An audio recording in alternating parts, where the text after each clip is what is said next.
آج کے دور میں ہماری شادیاں ہمارے نبی کے طریقے پر نہیں ہیں، انگریزوں کے طریقے پر ہیں۔ آج تک کسی نے پوچھا ہے کہ نبی پاک صلی اللہ علیہ وسلم نکاح کیسے کرتے تھے؟ آپ صلی اللہ علیہ وسلم کی شادیاں کیسے ہوئیں؟ کیا بیٹی کا نکاح کرتے ہوئے آج تک ہم نے کسی مولوی سے پوچھا کہ پیغمبر نے 4 بیٹیوں کی شادی کی، شادی میں کیا کام کیا؟ آپ صلی اللہ علیہ وسلم کس طرح اپنی بیٹیوں کو رخصت کرتے تھے؟ کیا ہم نے جانا صحابہ کس طرح اپنی بیٹیوں کو رخصت کرتے تھے؟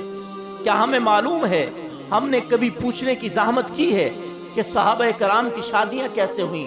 صحابہ اپنے بیٹوں کی شادیاں اور نکاح کیسے کرتے تھے؟ نہیں، ہمیں تو یہ پتا ہے فلاں انگریز کا اس طرح نکاح شادی ہوئی ہے، فلاں کافر نے اس طرح اپنی شادی کی ہے، ہم بھی اس طرح کریں گے، اس نے فلاں اس طرح طریقے سے کی ہے۔ خدا کی قسم ہماری کامیابی اس میں نہیں ہے۔ کامیابی تب ہے جب ہم قرآن کے طریقے پہ چلیں گے، رسول اللہ کے فرمان کے طریقے پہ چلیں گے۔ شادی سادی ہونی چاہیے، یہ شریعت کا حکم ہے۔ آج کے دور میں ہم نے شادیاں اور نکاح اتنے مہنگے کر رکھے ہیں، اتنے خرچے کرتے ہیں کہ غریب بندہ نکاح سے قاصر ہے، بلکہ غریب کو چھوڑیے، امیر سے امیر بندہ بھی نکاح اور شادی کرنے کے لائق نہیں رہا۔ اتنے قرضے اٹھائے جاتے ہیں، اتنے فنکشن کیے جاتے ہیں جس کی کوئی حد و انتہا نہیں۔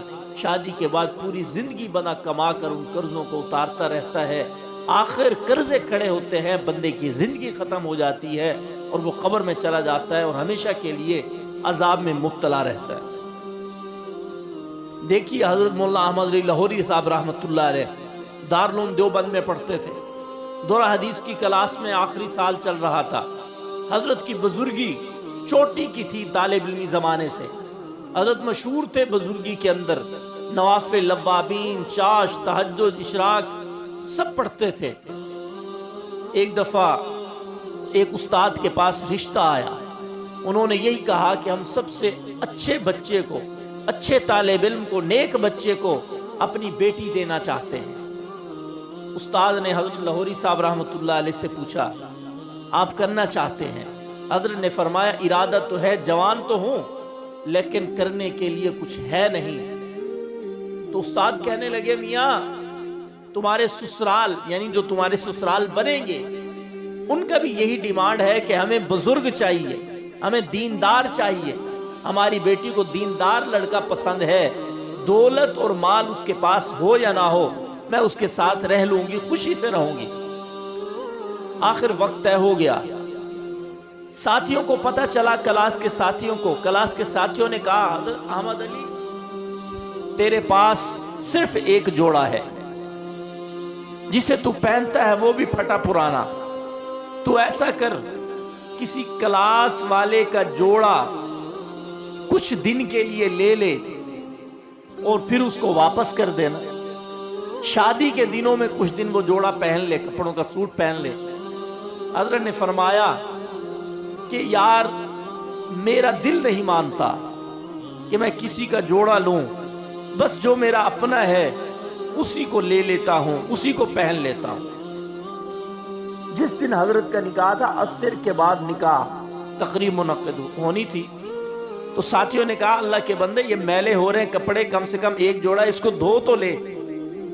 10، 11، 12 بجے حضرت نے جو ہے، سردیوں کا دن تھے، حضرت نے وہ سوٹ اتارا، چادر پہنی اور پھر اس کے بعد اس سوٹ کو دھو کے کھڑا کر دیا۔ اتفاق سے سردیوں میں جو ہے وہ بارش ہو رہی تھی، موسم خراب تھا، سورج بھی نہیں نکلا اور حضرت کا سوٹ بھی خشک نہیں ہوا، ادھر عصر کی نماز کا وقت ہونے والا تھا۔ اس کے بعد حضرت کا نکاح تھا، لوگوں نے جمع ہونا تھا، حضرت نے وہی گیلا سوٹ پہنا۔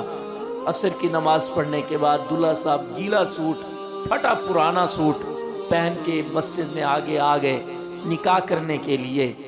آپ کیا سوچتے ہیں آج کے لوگ اس کے سسرال آج کے لوگوں جیسے ہیں؟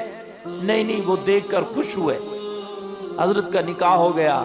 اب بھی رخصتی کہاں کی جائے، مکان اور یہ چیزیں تو ہیں نہیں، تو دارالعلوم دیوبند والوں نے ایک بالکل بسیدہ کمرہ کھڑا تھا، انہوں اساتذہ نے کہا کہ یہ آپ کو دیتے ہیں، یہاں آپ کی بیوی رہے، پردہ بھی تھا، دیوار بھی تھی ہلکی سی، یا آپ کی بیوی رہے، آپ رہیں، آپ اپنی پڑھائی مکمل کریں۔ اس طرح حضرت لاہوری رحمۃ اللہ علیہ کی شادی اور نکاح ہوا ہے۔ ہمیں بھی اس طرح کرنا چاہیے۔ اگر ہم اس طرح کر لیں گے تو خدا کی قسم کوئی بندہ نکاح کے لیے پریشان نہیں ہوگا، زنا کے اڈے بند ہو جائیں گے، یہ ساری چیزیں ختم ہو جائیں گی۔